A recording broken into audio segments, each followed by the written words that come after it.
Yesu yaravuze ngo sinzobasiga mwenyene.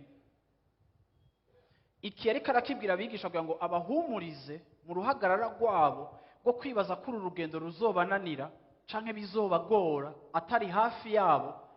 Arababwira ngo sinzobasiga mwenyene.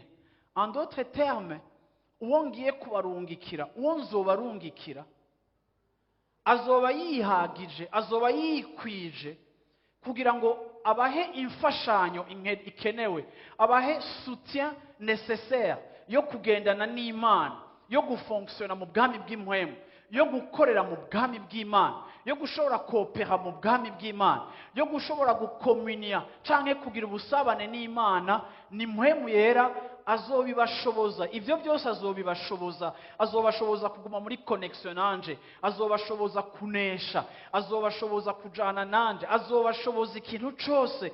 Ni mureme kuko nzomubarungikira.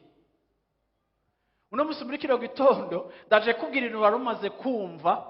Hari umuntu twahawe, hari ico twahawe, hari ubumana twahawe, hari Mpwemu twahawe.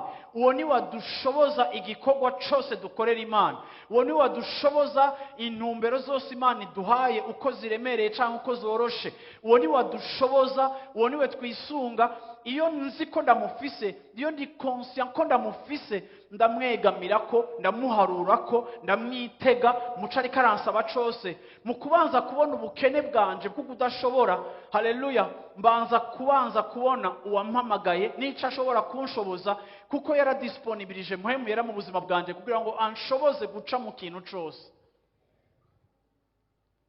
Reka kumbwira ngo uri wenyene, reka kumbwira ngo biragoye. Ndabizi ko bigoye selon umuntu, humainement parlant, kubwatwebwe biragoye, ariko ndagomba kukubwira ngo ibagira intege nke zawe. Ariko no musi muri kino gitondo dushire amaso yacu kuri wa undi twahawe, kuko niwe dupwizamo inkomezi, niwe dukuramo, niwe turahuramo ubushobozi budushoboza guhangana n'ikintu cyose.